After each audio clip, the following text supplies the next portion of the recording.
चुनाव के बाद मन मुताबिक नतीजे ना आना और नतीजे ना आने पर अगर कुछ लोग जो बीजेपी पर उंगली उठाते हैं वो गलत है, पूरी तरह से नहीं लेकिन गलत जरूर है।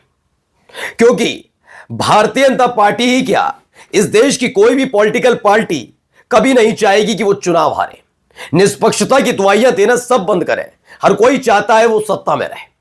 सवाल बीजेपी से नहीं पूछने चाहिए, सवाल हकीकत में पूछने चाहिए उस चुनाव आयोग से जिसका हेड और उसके दोनों पिलर यानी तीनों चुनाव आयुक्त बैठकर मोटी सैलरी और अच्छी खासी सैलरी के नाम पर सुख सुविधाएं इस देश के टैक्स पेयर के पैसे पर लेते हैं, लेकिन काम किसका करते हैं यह है। आज वही चुनाव आयोग की पोल खोलता हुआ एक तस्वीर, एक वीडियो दिखाऊंगा।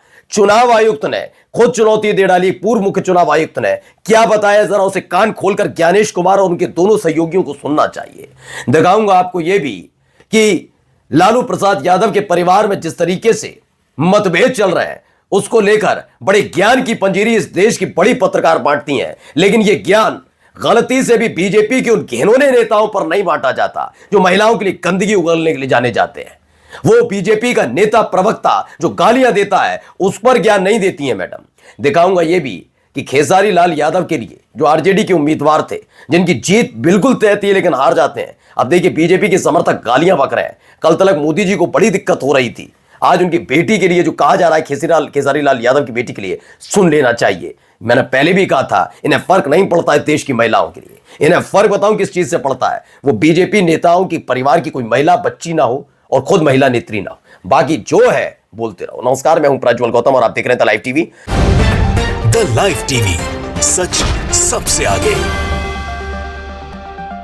सबसे पहले जरा सुनिए, बड़े पत्रकार हैं ये राजीव रंजन, ये क्या कह रहे हैं जरा सुनिए चुनाव आयोग के लिए। चुनाव आयोग की निष्पक्षता के बारे में अब कुछ भी कहना बेकार है। दंतहीन है, तर्कहीन है, किसी कोई शक्ति नहीं है, वो कहीं दिखता नहीं है। वो उसकी भूमिका केवल चुनाव की मीटिंग करने की और पैरामिलिट्री फोर्सेस भेजने की, अधिकारियों को ट्रांसफर, यही सब रह गया। मैं ये क्यों कह रहा हूं? मैं ये इसलिए कह रहा हूं कि इलेक्शन अनाउंस आप कर रहे हैं, उससे कुछ दिन पहले एक गवर्नमेंट एक स्कीम लेके आती है कि 10,000 रुपए महिलाओं के खाते में 1,10,00,000 महिलाओं के खाते में 10,000 रुपए दिए जाएंगे। वो एक बार में 21 लाख लोगों के अकाउंट में ट्रांसफर करती है और उसके बाद चुनाव घोषित हो जाता है। और वो सरकार डेट वाइज, जब model code of conduct Bihar में लागू है तो डेट वाइज वो सरकार हर फ्राइडे को महिलाओं के खाते में कभी 10 लाख महिलाओं के खाते में, कभी 20 लाख महिला, हर हफ्ते हर फ्राइडे को चुनाव चलने के दौरान महिलाओं के खाते में पैसे पड़ रहे हैं और चुनाव आयोग चुप है। यही वो मुद्दा था। कुछ लोग इस बात को मुद्दे में नहीं ले रहे हैं। कुछ लोगों को लगता है ये तो चुनाव के पहले तारीखों का ऐलान था तो इसलिए ये हुआ वो हुआ। मैं पहले ही बता रहा हूं कि ये खेल बड़े खुल्लम खुल्ला खेला जा रहा है, कोई पर्देदारी बची ही नहीं है। और पर्देदारी हो किस बात के लिए, कौन पूछेगा सवाल, किसकी औकात हैसियत, और पूछ भी लेगा तो क्या बिगाड़ लेगा। इस देश में सरकार तो चुनाव के जरिए चुनी जाती है ना, जनादेश में जनता क्या कर लेगी, जनादेश उसने दिया क्या, सोनू मोनू से जाकर पूछेगा क्या, मोनू क्या बिहार के दूसरे कोने में बैठे हुए सुरेश महेश से जाकर पूछेगा क्या कि आपने चुना था। उनको इतना वक्त न जानती है। इस देश की सरकार ने ऐसे हालात पैदा कर दिए हैं कि जनता वोट कास्ट करने के बाद ज्यादा चिंता नहीं करती, उसे लगता अपने काम धंधे पर लौटिए, काम धंधे पर लौटिए। अगर हमने रोजगार नहीं कमाया, पैसा नहीं लाए तो हमारे बच्चे भूखे मर जाएंगे।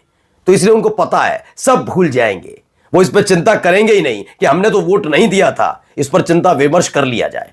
इस हालात में खड़े किया गया इस देश की जनता को। तो वही तो, और ये काम जिसका है, जो मोटी पगार उठाता है, वो ड्यूटी किसी और की बजाता है, क्योंकि उसके लिए उसके आका ने सारे नियम कायदे कानून खोटी पर टांग कर अपने कैबिनेट मंत्री को उसका हिस्सा बनाया, जिसमें चुनाव आयुक्त चुना जाता है, सीजीआई को साइडलाइन किया। बड़े आसानी से जो कृपा पात्र बड़ी कुर्सी में बिठाया गया हो, वो किसके लिए ड्यूटी करेगा। खैर, कुछ कह रहे हैं, जरा पूर्व चुनाव आयुक्तों को जरा सुनना चाहिए। पीपल आर नॉट फूल्स। क्या इलेक्शन कमीशन एफिडेविट देगा? बताएंगे नहीं किसको डिलीट किया, क्यों किया। It's absolute rubbish. ब्यूरोक्रेसी की नालायकी, करप्शन। हाउस नंबर 0 की बात करते हैं। Where is house number 000? Will the election commission take you and take me there? Gibberish नाम थे कि JW नाम है, सस्ती। किसको उल्लू बना रहा है, किसको बेवकूफ? अब आइए जरा मैं समझाता हूं। कांग्रेस के 4 मिनिस्टर को मैंने चार्जशीट किया था।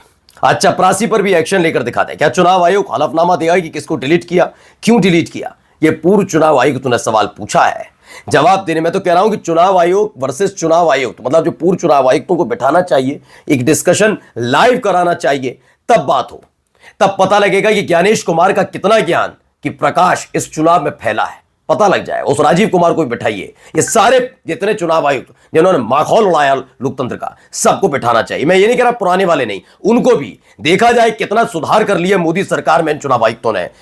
अब अजय राय ने कहा बिहार में हुई वोट चोरी का जल्द खुलासा होगा, लेकिन अब सवाल वोट चोरी के खुलासे की नहीं है, उसकी बात करेंगे क्या?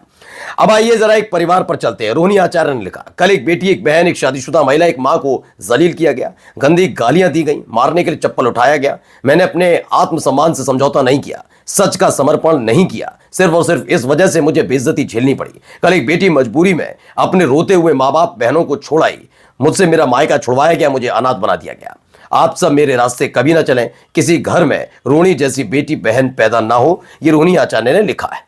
इस पर चित्रा त्रिपाठी का प्यार बड़ा उमड़ गया, धाकड़ के खिलाफ नहीं बोल पा रही थी, प्रेम शुक्ला जैसे बदतमीज बदमिजाज प्रवक्ता के खिलाफ नहीं बोल पा रही थी, लेकिन यहां बहुत ज्यादा बोला। इन्होंने क्या लिखा, राजनीति में जीत हार चलती रहती है, मगर घर में आवाज उठाने वाली बेटी के ऊपर चप्पल उठाई जाए, इससे शर्मनाक कुछ नहीं हो सकता। ओके, बिहार को समझ आ गया था कि महिला और बेटियों की इज्जत कौन सी पार्टी करती है।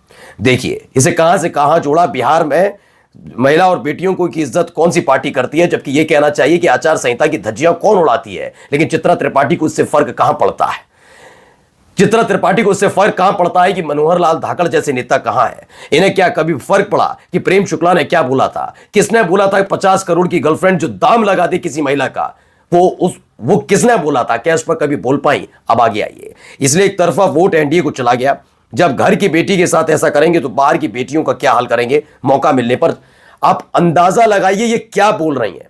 मनोहर लाल धाकड़ वाले मामले पर क्या इन्होंने ये बोला था? प्रेम शुक्ला ने गाली बकी बोला था? जब 50 करोड़ की गर्लफ्रेंड जैसे शब्दावली का इस्तेमाल सुनंदा पुष्कर के लिए हो रहा था, क्या उसका जिक्र करीम मैडम कर पाएंगी? हिम्मत है मैडम की। मैंने कहा ना, इनके अंदर महिला कब जागती है ऐसे पत्रकारों के मन में, जब ये काम विपक्ष की तरफ से कुछ हो रहा हो। मैं ये नहीं कह रहा रोहिणी आचार्य के साथ हुआ तो बहुत, बिल्कुल इस पर जवाब देना होगा लालू प्रसाद यादव के परिवार को, क्योंकि आप सार्वजनिक जीवन में, चूंकि रोहिणी आचार्य ने भी चुनाव लड़ा था, अगर ये घरेलू मसला होता तो वहां तक होता कि इनके और बच्चे भी जो है जिन्होंने चुनाव नहीं लड़ा, राजनीति, रोहिणी आचार्य भी आई, इस पर जवाब देना होगा लालू प्रसाद यादव के परिवार को। लेकिन यह बात सच है कि चित्रा त्रिपाठी जैसी पत्रकार बहुत नैतिकतावादी और बहुत बनती है, हम महिलाओं के प्रति कितना सोचते हैं, लेकिन इनका ही चैनल पर आज नहीं तो कल मैं दिखा दूंगा प्रेम शुक्ला बैठा होगा, तब उससे सवाल नहीं पूछ पाएंगी। मैंने बताया ना, ये ब्रांडिंग करने के लिए बैठती हैं और फिर कहते हैं गोदी पत्रकार मत कहो, हम तो निष्पक्ष हैं। निष्पक्षता आपकी झलकती है मैडम।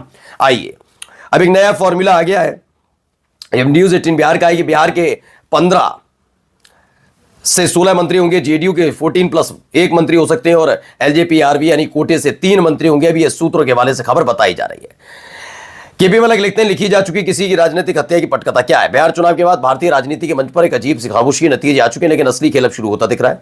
सत्ता पक्ष की रणनीति केवल जीत तक सीमित नहीं लगती है, बल्कि वे विपक्ष के भविष्य को ही कुचल देने की तैयारी में। प्रधानमंत्री मोदी की कांग्रेस में अचानक बड़ी दिलचस्पी ने राजनीतिक हलकों में हलचल और शांति पैदा की। जिस तरह शिवसेना की आत्मा को बरामदे की राजनीति में मार दिया, क्या अब वही पटकथा नीतीश की जेडीयू, राहुल की कांग्रेस के लिए दोहराई जा रही है? दोनों दलों के भीतर असंतोष, मतभेद और नेतृत्व पर सवाल बढ़ते जा रहे हैं और यही वह जमीन है जहां से हर राजनीतिक हत्या जन्म लेती है, धीरे धीरे भीतर से, साजिश की खामोशी से। वहीं सुनिए क्या कह रहे हैं, जरा इनको भी सुन लीजिए। ये देखिए, आज तक बैठ गया प्रेम शुक्ला, ये वही आदमी है। क्या कहूं, गंगाधर ही शक्तिमान है और शक्तिमान ही गंगाधर है। और जब मैं चुनाव आयोग से कोई सवाल पूछूंगा तो जानते हैं उनके डिफेंस में कौन लोग आ जाते हैं, वो कहना ठीक नहीं है, सब लोग जानते हैं। मैं इतिहास का छात्र हूं, एक आंकड़ा आपके सामने रखना चाहता हूं। तो फर्स्ट लोकसभा चुनाव हुआ 1951-52 में, 489 लोकसभा के सीट्स थे और कांग्रेस का कोई ऑपोजिशन नहीं था, कोई ऑपोजिशन नहीं, एकदम अनडिस्प्यूटेड पार्टी। जानते हैं कितनी सीटें मिली जवाहरलाल नेहरू जी को? 364, और उसका परसेंटेज आता है 74%। चलिए मैं बता देता हूं, उन्होंने बोला आजादी का पहला लोकसभा चुनाव हुआ, कांग्रेस अकेली थी, थे ओपोनेंट थे, ऐसा नहीं थे, लेकिन उतने शक्तिशाली नहीं थे, सही कह रहे हैं। 489 सीट में 364 मिली, यानी 74.43%। इंदिरा गांधी की हत्या के बाद चूंकि माहौल बना, हमारे देश में हमेशा ऐसा होता भी है कि राजीव गांधी की हत्या हुई तब भी ऐसा था, इंदिरा गांधी की हत्या पर भी हुआ। 1984 के लोकसभा चुनाव की खबर थी, एक तरफा हो गया, 541 सीटें मिली, में से 414 सीटें मिली, नहीं 76.52%। बिहार विधानसभा चुनाव अकेला है जहां एनडीए को 83.12% सीटें मिली हैं। नेहरू बिना विपक्ष की जितनी सीट नहीं जीत पाए, बीजेपी विपक्ष के होते उससे ज्यादा कैसे जीत लेगा, इसी पर सवाल उठ रहा है। अब जरा देख लो, नैतिकतावादियां बन रही थी ना मैडम, चित्रा त्रिपाठी, जरा यहां पर भी सुन लो, इनको भी ज्ञान दे दो। अरे खेसरिया, तोरा लालटेनिया में तेल न रहे तो 1 किलो तेल दे भेजिया अपना जवन की बेटी के लालटेनिया बुता को देख रहे हैं हम, ये इनकी तमीज है। खेसारी लाल यादव की बड़ी बेटी को मोदी समर्थक खुलेआम रेप की धमकी दे रहे हैं, लेकिन अभी तक कोई कार्रवाई नहीं हुई। मोदी को यादवों के गाने से दिक्कत है, लेकिन इसमें कोई दिक्कत नहीं हो रही होगी, और फिर कहते हैं निष्पक्षता है। धिक्कार है, धिक्कार है, धिक्कार है उनको भी जो ऐसे बड़ी बड़ी डींगे हाँक कर अपने आप को महिला पत्रकार बताती हैं, एंकर बताती हैं, इस पर जुबान पर चुप्पी सा जाती है।